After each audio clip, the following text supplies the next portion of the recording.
সালামু আলাইকুম। ইনকিলাব জিন্দাবাদ। যে ইনকিলাব দ্বিতীয় স্বাধীনতা ডেকে এনেছে, হাসিনা এবং তাদের দোসরকে এই দেশ থেকে বিতাড়িত করেছে, বিএনপি খালেদা জিয়া এবং এই দেশকে ঘাতকের হাত থেকে রক্ষা করেছে, সেই ইনকিলাবকে আজকে হৃদয়ের রক্তক্ষরণ বলছে একজন মানুষ যিনি বর্তমানে বিদ্যুৎ প্রতিমন্ত্রী, যার নাম ইকবাল হোসেন টুকু, সালাউদ্দিন টুকু, সরি। তিনি বলেছেন যে ইনকিলাব বললে, ইনকিলাব একটা বিদেশি শব্দ এবং সেটা বললে তাদের হৃদয়ে রক্তক্ষরণ হয়, কারণ এটা নাকি ফেব্রুয়ারি মাস। তাহলে তার নামটাই তো ভাই পুরোটা বিদেশি নামে ভরপুর।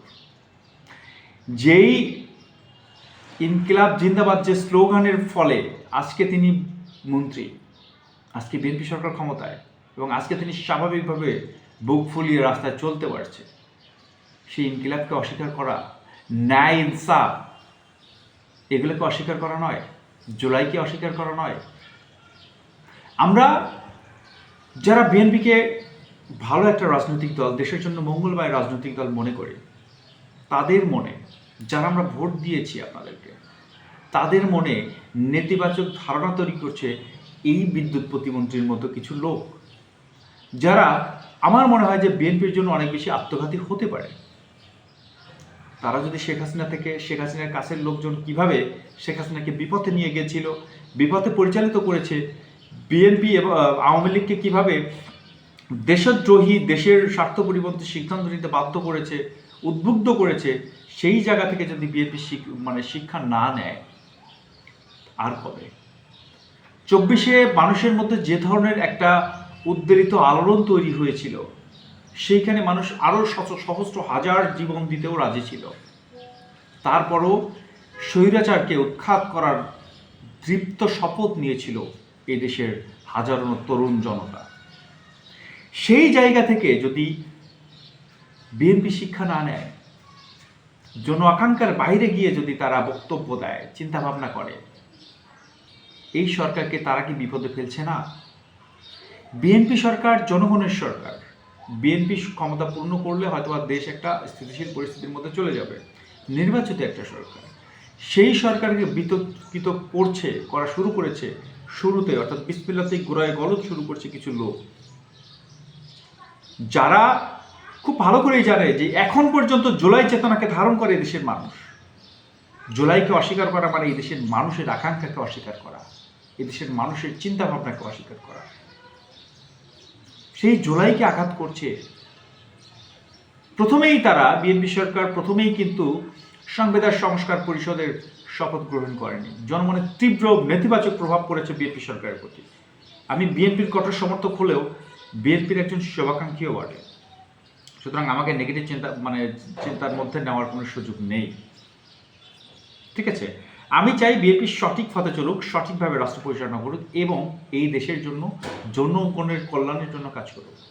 কিন্তু কিছু মন্ত্রী এবং কিছু নেতা তাদের অতি কথন বিএনপি সরকারের জন্য অত্যন্ত বিব্রতকর, বিএনপি সরকারকে জনগণ কাছে অত্যন্ত নেতিবাচক হিসাবে উপস্থাপন করার জন্য এই ধরনের মানুষগুলো যথেষ্ট। আমি আশা করব জুলাইকে যারা ধারণ করে না, জুলাইকে নিয়ে কথাবার্তা বলার সময় অবশ্যই চিন্তা ভাবনা করতে হবে যে জুলাই, যে ইনসাফ, যে ইনকিলাব জিন্দাবাদ শব্দটি আজকে আপনাদের মুক্তি দিয়েছে, আজকে আপনাদেরকে স্থিতিশীল একটা দেশ গড়ার, সমৃদ্ধশালী একটা দেশ গড়ার রাস্তা তৈরি করে দিয়েছে, সেগুলোকে আপনারা কিভাবে অস্বীকার করেন? আপনাদেরকে নীতি নৈতিকতা, বুদ্ধি, বিবেক, জ্ঞান কিছু নাই, কিছু নাই, কিছু নাই শব্দটা যখন বললেন, তখন কিন্তু একটা কথাই মনে পড়ে যায়। সালাউদ্দিন আহমেদ বলেছিলেন, আপনাদের কি বিবেক নাই, জ্ঞান নাই? আপনি এই ধরনের দ্বিনাগরিককে, বিদেশি একজন নাগরিককে দেশের জাতীয় নিরাপত্তা উপদেষ্টা করেছে, মনে আছে আপনাদের? সেই লোক কিন্তু এই মুহূর্তে তারেক রহমানের মন্ত্রিসভার পররাষ্ট্রমন্ত্রী। আপনাদের কি বিবেক নাই? তাহলে আমরা জুলাইকে কেন্দ্র করে, জুলাইকে অস্বীকারী সরকারের বিরুদ্ধে অবশ্যই সমালোচনা করব, অবশ্যই কথা বলবো। আমরা চাই যে সরকার নির্বাচিত হয়েছে, জনগণ ভোট দিয়েছে, সে সরকার জুলাইকে ধারণ করে সমৃদ্ধশালী দেশ গড়ার প্রত্যয় নিয়ে এগিয়ে যায়। আর যদি সেটা না হয়, আমরা দীপ্ত কণ্ঠে সোশ্যাল মিডিয়া শুধু না, রাস্তায়ও নামবো জুলাইকে ধারণ করার জন্য। সুতরাং প্রত্যেকটা নেতা মন্ত্রী, তাদের কাছে রিকোয়েস্ট, তারা যেন কথা বলার সময় চিন্তাভাবনা এবং কাজ করার সময় চিন্তাভাবনা করে। আমরা জামায়াত বিএনপি কিছু বুঝি না ভাই, আমরা বাংলাদেশ পন্থী। অলরেডি একজন ভাড়া করা লোক, বিএনপিতে একজন ভাড়া করা লোক মোহাম্মদপুর থেকে নির্বাচিত হয়েছে, যার নাম ববি হাজ্জাজ। তিনি এখন কিন্তু প্রতিমন্ত্রী, আবার শিক্ষা প্রতিমন্ত্রী। তিনি ঘোষণা দিয়েছেন মামুনুল হকের বিরুদ্ধে মামলা করবেন। মামলার অভিযোগ কি? ভোট কেন্দ্র দখল, হামলা মামলা, এই বিষয়গুলোর কেন্দ্র করে তাকে আটকে রাখা হচ্ছে। এটা কিন্তু শেখ হাসিনাও করেছিল, পতন হয়েছিল শেখ হাসিনার। আর কিছু হাইব্রিড নেতা এই শেখ হাসিনা পতনের জন্য দায়ী, সেই তাকে ভুল বুঝিয়ে বিপথে নিয়ে গেছিল। ঠিক এইরকম হাইব্রিড কিছু নেতা এই ববি হাজ্জাজ, এই টাইপের হাইব্রিড নেতা, যেটা বিএনপির জন্য অত্যন্ত বিব্রতকর হবে হয়তো এক সময়। জনগণের বাইরে আসলে কাজ করলে সেটা খুব বেশি ভালো হওয়ার কথা না। সুতরাং কেন মামুনুল হকের বিরুদ্ধে মামলা করবেন? এই মামলা তো মামুনুল হকের করার কথা, কারণ আমরা সাধারণ মানুষ যারা আছে তারা জানি, যে দেশের মানুষজন জানি যে কীভাবে মামুনুল হককে ইঞ্জিনিয়ারের মাধ্যমে হারানো হয়েছে, কীভাবে নাসিরউদ্দিন পাটোয়ারিকে হারানো হয়েছে। দর কষাকষির রাজনীতি, ইঞ্জিনিয়ারিংয়ের রাজনীতি আমরা প্রত্যাশা করি নাই। বিএনপির যে ধরনের জনসমর্থন আছে অটোমেটিকভাবে তারা নির্বাচিত হতে পারত, কিন্তু ববি হাজ্জাজকে কেন উঠেই নিয়ে আসতে হবে? তার বিএনপিতে কতটুকু অবদান, কী অবদান? আমরা ভাই সাধারণ কর্মী হিসাবে যতটুকু অবদান রেখেছি, ববি হাজ্জাজকে ততটুকু রেখেছে? হ্যাঁ, ও একজন অস্ত্র ব্যবসায়ীর ছেলে, ওর টাকা আছে, এটাই কি ওর বড় পরিচয়? তাহলে কর্মীদের কি কোনো মূল্যায়ন নাই? আর এই যে ভাড়া করা লোকগুলো, এইগুলো বিএনপির জন্য, বিএনপি সরকারের জন্য অত্যন্ত বুমেরাং হবে, এটা আমি বলে রাখলাম আজকে। বিএনপি সরকার রাস্তার মাঝখানে, অর্থাৎ মাঝপথে যদি মধ্যবর্তী নির্বাচন দিতে হয়, তাহলে এই ধরনের লোকজনের জন্য দিতে হবে।